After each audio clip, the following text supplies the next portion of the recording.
Të nderuar televizikues, përshëndetje, unë jam Flutura Kasa dhe do të jemi bashkë në këtë edicion informativ këtu në Drita Televizion. Ju njohim me zhvillimet e ditës. Gjykata kushtetuese vendosi pezullimin e dekretit të presidentit për zgjedhjet e pjesshme në kryeqytet, duke ndalur çdo veprim të Komisionit Qendror të Zgjedhjeve për Tiranën. Procesi për 5 bashkitë e tjera vazhdon sipas afateve ligjore, ndërsa fjalën e fundit për Tiranën do ta ketë vetë gjykata me 31 tetor. Komisioni Qendror i Zgjedhjeve ndodhet në një situatë pezullimi për sa i përket zgjedhjeve të pjesshme në Bashkinë e Tiranës. Vendimi i gjykatës kushtetuese për të pezulluar dekretin e presidentit Bajram Begaj ka ndaluar çdo veprim të përgatitjes së procesit elektoral në kryeqytet. Komisioni Qendror i Zgjedhjeve nuk është duke zhvilluar asnjë veprimtari që lidhet me përgatitjen e procesit zgjedhor në Bashkinë e Tiranës për datën 9 nëntor. Kjo për shkak të urdhërimit të gjykatës kushtetuese. Është e sigurt që do të zhvillohen zgjedhjet për 5 bashkitë e tjera, përjashto Bashkinë e Tiranës, pra për Bashkinë e Vlorës, Beratit, Tepelenës, Cerrikut dhe Matit. Fjala e fundit për Tiranën do të thuhet me 31 tetor, ku dilema më e madhe është nëse kryeqyteti mund të shkojë në zgjedhje po në datën 9 nëntor nëse gjykata kushtetuese konfirmon shkarkimin e Erion Viliajt. Procesi i përgatitjes së zgjedhjeve është një proces i cili kërkon natyrisht bazuar në kodin zgjedhor një periudhë kohe të caktuar dhe në rastin e zgjedhjeve të pjesshme në kodin zgjedhor është përcaktuar qartë që zgjedhjet nuk mund të zhvillohen më parë se 30 ditë nga momenti kur është njoftuar vakanca dhe jo më vonë se 45 ditë nga ky moment. Që do të thotë që periudha minimale për të përgatitur procesin zgjedhor në rastin e zgjedhjeve të pjesshme do të jetë 30 ditë nga momenti i njoftimit të vakancës. Në vim, Kolegji Zgjedhor do të shqyrtojë kërkesën për të zgjidhur ngërçin e afateve procedurale për 5 bashkitë që do të votojnë me datën 9 nëntor, pasi disa akte nuk morën dakordsinë e nevojshme nga Komisioni Rregullator. Vendimi i gjykatës kushtetuese me 31 tetor pritet të japë përgjigjen për fatin e zgjedhjeve në kryeqytet dhe për situatën e vakancës së kryebashkiakut të Tiranës. Kryetari i Partisë Demokratike Sali Berisha e cilësoi si antikushtetuese vijimin e fushatës së socialistëve në Tiranë pavarësisht vendimit të gjykatës kushtetuese për pezullimin e dekretit të presidentit për zgjedhjet. Ai paralajmëron hapje të partisë ndaj kandidatëve të rinj dhe akuzon kryeministrin për keq menaxhim të informacionit shtetëror. Kreu i Partisë Demokratike Sali Berisha reagoi me forcë ndaj vendimit të kryeministrit Edi Rama për të vjuar fushatën elektorale në Tiranë, edhe pse gjykata kushtetuese pezulloi dekretin e presidentit për zgjedhjet e pjesshme në kryeqytet. Edi Rama njoftoi se do vazhdoi në rrugën Xhaçka, do të bëj atë që bëri me Xhaçkën. Por i garantoi qytetarët e Tiranës se duke respektuar plotësisht vendimin e gjykatës kushtetuese dhe duke dënuar me forcën më të madhe edhe një herë aktin e shëmtuar të papërgjegjshëm të presidentit Kukull të Edi Ramës, asgjë nuk do mund të nxirret jashtë kuadrit kushtetues. Berisha e cilësoi këtë vendim si antikushtetues dhe shpreh skepticizëm ndaj mënyrës së shkarkimit të kryebashkiakut Erion Viliaj nga Këshilli i Ministrave. Dele qartë si drita e diellit se Erion Velin e arrestoi Edi Rama për ta hequr qafe, për ta eliminuar. E arrestoi me një letër të Anesti Angonit që ju si të keni pa, ajo ishte një pamflet që mund ta shkruash për çdo njeri. E arrestoi dhe e trajtoi në mënyrën më të njerëzore. Bazuar te informacione digjitale, Berisha thotë se Viliajin e ka nxjerrë nga burgu 3 net më parë, por pranon se nuk di shumë detaje. Njëri prej tyre është se para 3 net që nxorën nga burgu, e çuan diku në drejtim të paditur. Të kalamendur. Berisha shpjegoi se Florian Binaj është kandidat i pavarur dhe është normale të hartojë strategjinë e tij në fushatën zgjedhore.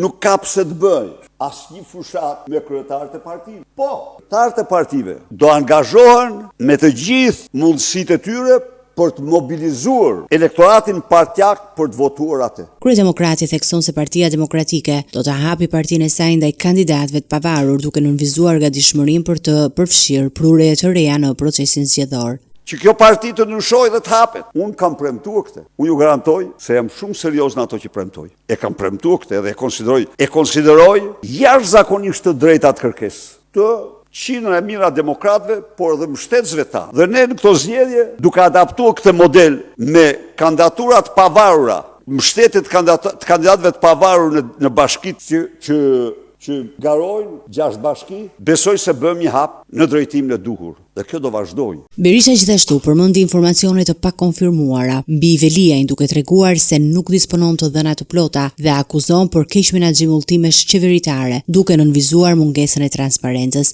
Ai mbetet i vendosur për të ndjekur qasjen e Partisë Demokratike drejt zgjedhjeve dhe për të garantuar pjesëmarrje të drejtë për kandidatët e rinj. Kryeministri i vendit Edi Rama gjatë prezantimit të raportit Talis të OECD-s theksoi rëndësinë e uljes së ngarkesës së punës, mbështetjes së mësuesve të rinj dhe përdorimin më të madh të teknologjisë në klasë. Ai vuri në dukje nevojën për programe më të fuqishme në art dhe zeje dhe garantimin e sigurisë në vendin e punës. Gjatë prezantimit të raportit të anketës ndërkombëtare të mësimdhënies dhe nxënjes, kryeministri Edi Rama u shpreh se qeveria i kushton rëndësi mbështetjes së mësuesve të rinj dhe uljes së ngarkesës së tyre.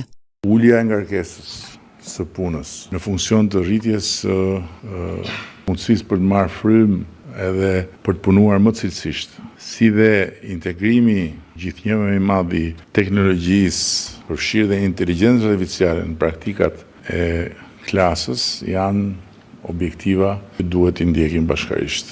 Ai paralajmëroi se mungesa e mbështetjes mund të çojë në braktisje të profesionit nga pjesë të mësuesve të rinj, një shqetësim që sipas tij merret shumë seriozisht.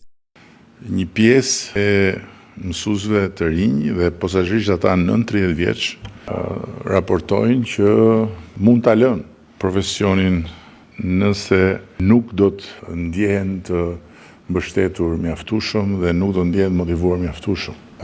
Dhe ky është një sinjal që ne e marrim shumë seriozisht. Rama theksoi gjithashtu progresin e bërë për rivendosjen e autoritetit të mësuesit dhe për mirësimin e kushteve të sigurisë në shkolla. Zhvillimi profesional, edukimi në vazhdim i mësuesve, pjesëmarrja e tyre sistematike në trajnime për të përmirësuar cilësinë dhe për të rritur ndikimin e mësuesve në procesin mësimor, është objektiv që konfirmohet edhe nga anketimi. Rama nënvizoi rëndësinë e zhvillimit të programeve në fushat e artit dhe zejtarisë si pjesë e vizionit të një sistemi arsimor gjithëpërfshirës dhe përfshirës.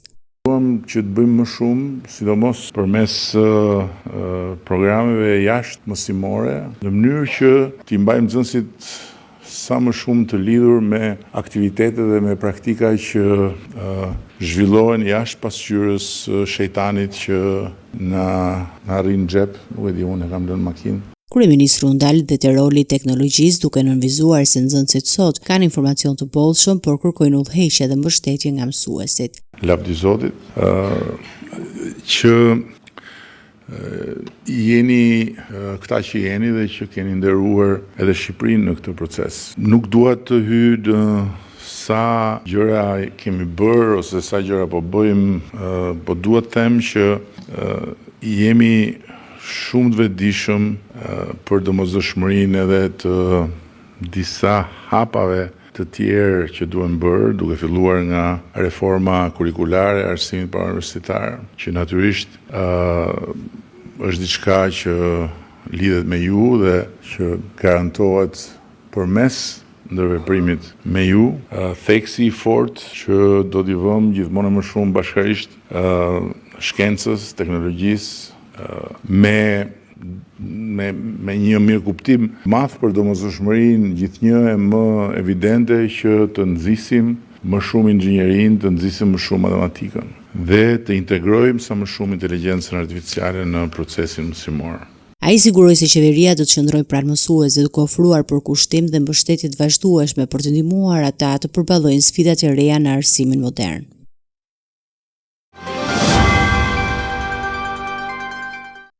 Presidentja e Komisionit Evropian Ursula von der Leyen pritet të udhtojë drejt Shqipërisë me 13 tetor për të marrë pjesë në forumin e parë të investimeve BE Ballkani Perëndimor.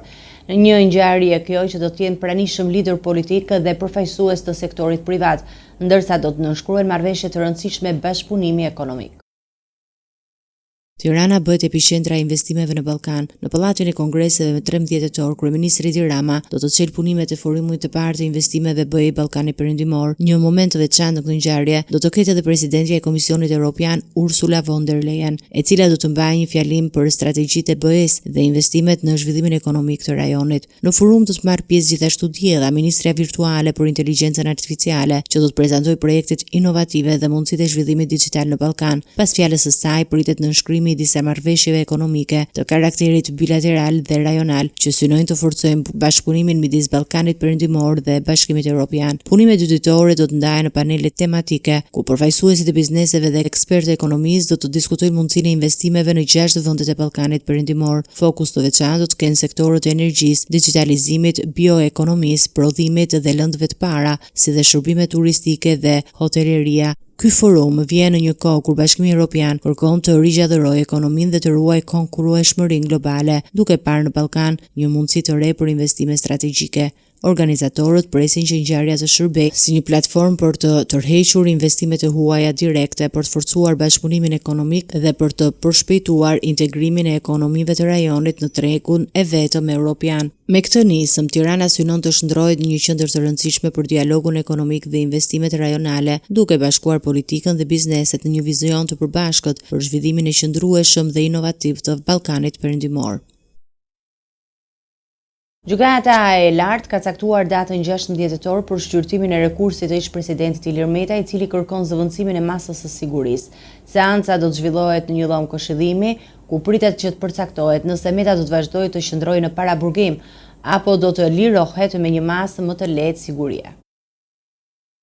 Gjykata e lartë ka përcaktuar datën 16 tetor ora 9:30 për shqyrtimin e rekursit të paraqitur nga ish-presidenti Ilir Meta, i cili kërkon ndryshimin e masës së sigurisë që po vuan prej tetorit të vitit kaluar. Seanca do të zhvillohet në dhomën e këshillimit dhe do trajtohet nga gjyqtarja relatore Albana Boksi, ndërsa anëtarë të trupës gjykuese janë Sokol Binaj dhe Medi Biçi. Fillimisht mbledhja ishte planifikuar të mbahej këtë të njëjtën në orën 10, po për shkak të zhvillimeve në Këshillin e Lartë Gjyqësor ajo u shtyp për javën e ardhshme. Meta kërkon në gjykatën e lartë prishjen e vendimeve të dhëna më herët nga GKK dhe apeli i GKK-s që i la në fuqi masën e sigurisë arrest me burg. Sipas hetimeve të prokurorisë së posaçme, ish-kreu i shtetit akuzohet për korrupsion pasiv, pastrim parash dhe fshehje pasurisë. Në të njëjtën dosje hetimore përfshihet edhe ish-bashkëshortja e tij Monika Kryemadhi, ndaj së cilës është caktuar masa e sigurisë detyrim paraqitje. Vendimi që do të japë gjykata e lartë me 16 tetor pritet me interes të lartë publik, pasi mund të ndryshojë rrjedhën e procesit ndaj ish-presidentit Ilir Meta, një prej figurave më të diskutueshme të politikës shqiptare në dekadën e fundit.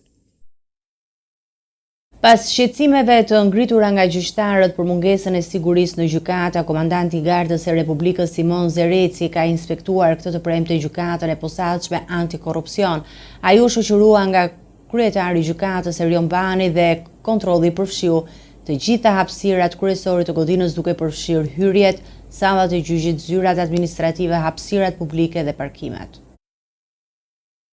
Një ditë pas mbledhjes së gjyqtarëve në ambientin e Këshillit të Lartë Gjyqësor, u diskutua situata e pasigurisë në gjykata. Gardës së Republikës i është besuar një inspektim i detajuar në gjykatën e posaçme antikorrupsion. Mëngjesin e së premtes, komandanti Simon Zereci, i shoqëruar nga kryetari i gjykatës Erion Bani, ka kontrolluar në mënyrë të udhësishme hyrjet dhe daljet, sallat e gjyqit, zyrat administrative dhe hapësirat publike, duke përfshirë edhe zonat e parkimit dhe korridorit për transportin e të pandehurve. Inspektimi duhet të jetë konstant dhe të përfshijë çdo aspekt të sigurisë, nga sistemi i kamerave dhe pajisjet e monitorimit deri te trajnimi i stafit për situata emergjente. Siguria nuk është privilegj, por detyrim për të gjitha institucionet e drejtësisë, deklaroi Bani gjatë inspektimit. Gjyqtarët e pranishëm në mbledhjen e Këshillit të Lartë Gjyqësor kanë kërkuar ndërhyrje konkrete nga Kuvendi dhe qeveria për përmirësimin e kushteve të punës dhe ngritjen e standardeve të sigurisë në të gjitha gjykatat e vendit. Ata shprehin se mungesa e masave mbrojtëse, kombinimi me retorikën e ashpër kundër gjyqtarëve dhe stoku i lartë i çështjeve që zvarriten në sistemin gjyqësor ka krijuar një ambient të pasigurt për magjistratët. Inspektimi në gjykatën e posaçme antikorrupsion vjen pas ngjarjes tragjike të vrasjes së gjyqtarit Asrit Kalaja, brenda sas apelit me jurisdiksion përgjithshëm, një ngjarje që shkaktoi tronditje në komunitetin juridik dhe ngriti shqetësime serioze mbi sigurinë e magjistratëve gjatë ushtrimit të detyrës, veçanërisht në çështje pronësore të ndjeshme.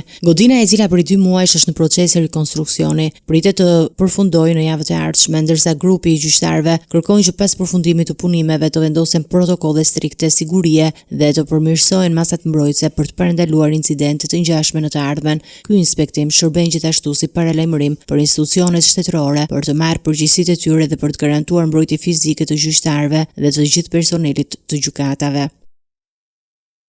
Gjykata e Shkodrës ka vendosur arrest me burg për Gjovalin Shkambin, xhaxhai i Elvis Shkambit, autori i vrasjes së gjyqtarit apelit Astrid Kalaja. Masë e sigurisë u mor pas kërcënimeve të drejtuara ndaj gjyqtarëve, më njëherë pas arrestimit të nipit të tij, duke rritur shqetësimin për sigurinë e magjistratëve dhe stabilitetin e institucionet e drejtësisë.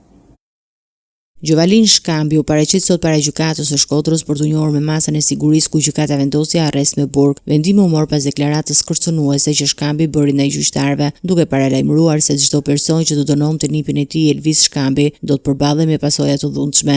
Kërcënimet e Shkambit erdhën më njëherë pas arrestimit të nipit të tij, i cili akuzohet për vrasjen e gjyqtarit Astrid Kalaja brenda sallës së gjyqit, një ngjarje që tronjiti opinionin publik dhe rriti shqetësimet për sigurinë në sistemin gjyqësor. Pas kërcënimeve, policia e Shkodrës ndërhyri më njëherë dhe arrestoi Gjovalin Shkambin, i cili tani do të qëndrojë në qeli derisa të përfundojnë procedurat ligjore.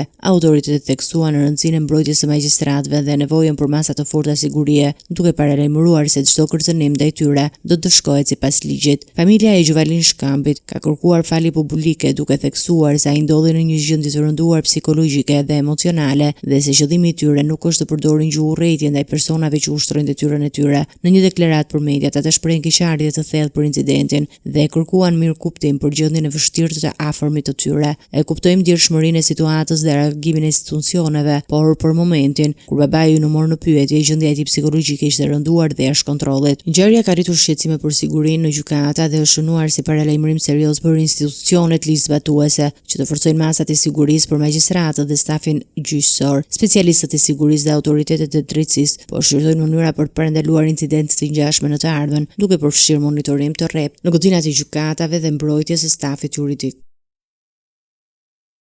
Një tjetër incident është regjistruar në ambientet e gjykatës së apelit të Tiranës vetëm pak ditë pas ngjarjes së rëndë ku mbeti i vrarë gjyqtari Astrid Kalaja.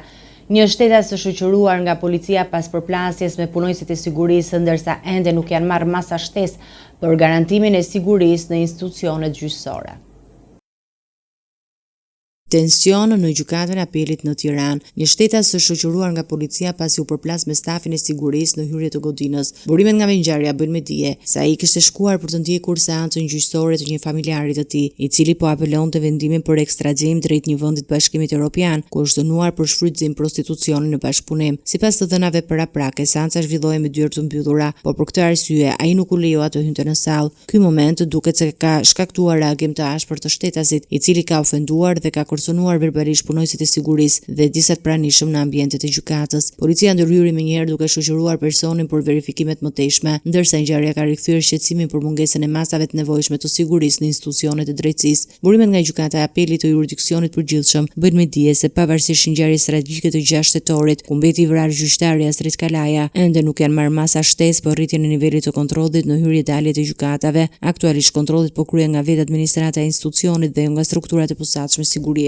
Mësohet gjithashtu se gjykata e posaçme kundër korrupsionit dhe krimit të organizuar GJKO ka dhuruar një pajisje skanimi sigurie për gjykatën e apelit, por ajo ende nuk është vënë plotësisht në funksion. Incidenti ndodhi në një moment kur sistemi gjyqësor është ende në tronditje pas vrasjes së gjyqtarit Astrid Kalaja brenda sallës së gjyqit, një ngjarje që ka hapur një debat të gjerë mbi mungesën e sigurisë në gjykata dhe detyrimin e institucioneve për të marrë masa emergjente. Gjyqtari Kalaja u qellua me 3 plumba nga Elvis Shkambi, pak çaste pasi kishte shpadur vendimin për një proces për pronësi që përfshinte familjarët e autorit. Shkambi qelloi edhe ndaj palës kundërshtare, babe bir, ndërsa më pas u dorëzua vetë në duart e policisë. Ngjarja e një pasnjëshme në institucionet gjyqësore kanë thedhuar pasigurinë mes trupës gjyqësore dhe kanë shtuar thirrje për investime urgjente në sistemet e sigurisë fizike dhe teknologjike për të shmangur përsëritjen e incidenteve të tilla.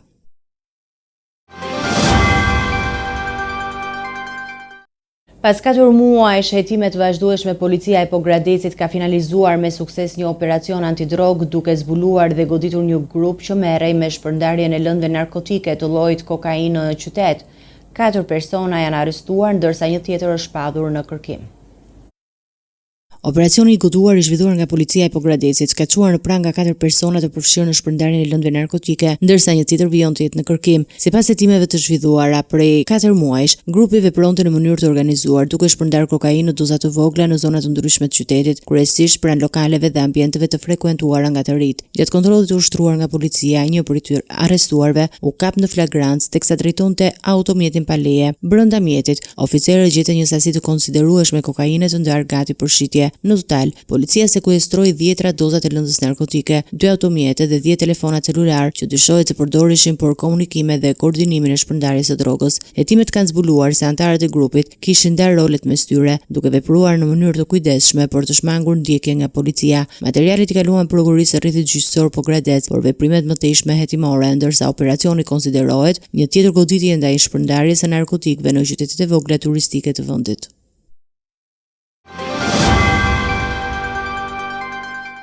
Të nderuar teleshikues, do të njihemi me parashikimin e motit. Territori shqiptar për datën 11 tetor do të jetë në ndikimin e masave ajrore të qëndrueshme, duke sjellë mot kryesisht me kthjellime dhe vranësira kalimtare. Gjatë orëve të pasdites në disa zona malore lindore mund të ketë rreshje të izoluara dhe afat shkurtra shiu. Në pjesën më të madhe të vendit pritet mot i qetë dhe me temperatura të lehta. Temperatura minimale pritet të zbresë deri në 6 gradë Celsius, ndërsa ajo maksimale do të arrijë deri në 20 gradë Celsius në zonat e ulta dhe qendrore. Gjatë ditës pritet të ketë rreth 7 orë diell. Era do të fryejë lehtë deri mesatare nga drejtimi juglindor me shpejtësi 3 deri në 5 metra për sekond, ndërsa në Bregdet deri në 6 metër për sekond. Deti do të ketë dallgëzim të ulët rreth 1 deri në 2 ball. Indeksi ultraviolet për Tiranën më 11 tetor 2025 pritet të jetë mesatar rreth 3 deri në 4. Sipas burimeve astronomike, lindja e diellit në Tiranë më 11 tetor do të jetë në orën 06:41 minuta, ndërsa perëndimi në orën 18:14 minuta. Temperaturat minimale dhe maksimale për disa qytete kryesore të Shqipërisë do të jenë si më poshtë. Shkodër 10 deri në 19 gradë Celsius. Kukës 8 deri në 15 gradë Celsius. Peshkopi 7 deri në 14 gradë Celsius. Tiranë 9 deri në 20 gradë Celsius.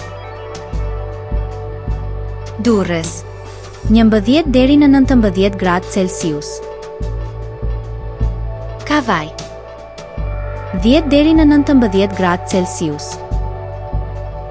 Elbasan 9 deri në 19 gradë Celsius. Berat 9 deri në 20 gradë Celsius. Korçë 6 deri në 13 gradë Celsius. Vlorë 11 deri në 18 gradë Celsius. Gjirokastër 8 deri në 16 gradë Celsius. Sarand 11 deri në 18 gradë Celsius.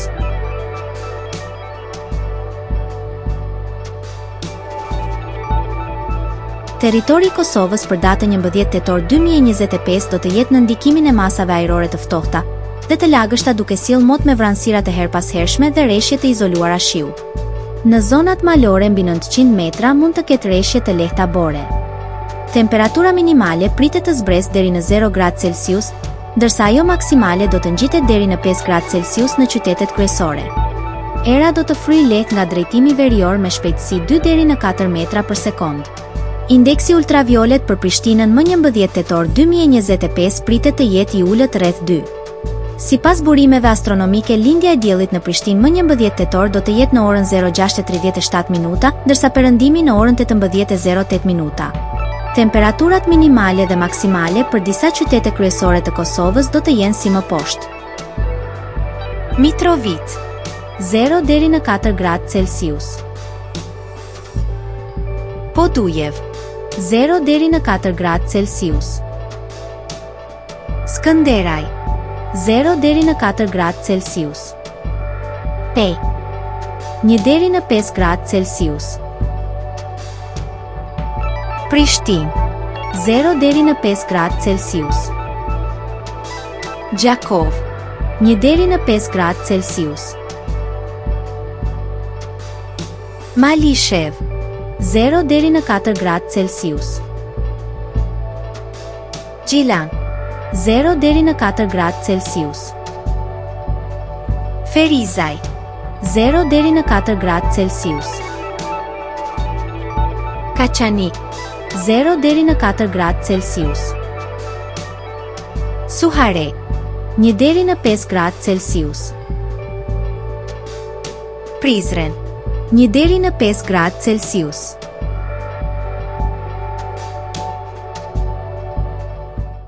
Ishte gjithçka e përgatitur në këtë edicion. Për më shumë zhvillime dhe informacione, klikoni në faqen tonë zyrtare drita.tv. Mund na ndiqni edhe në rrjetet tona sociale, Facebook, Instagram, YouTube, ku jemi me përditësime në çdo kohë. Vazhdoni të qëndroni në programacionin e Drita Televizion, bashkë me Ruta Kofshëm.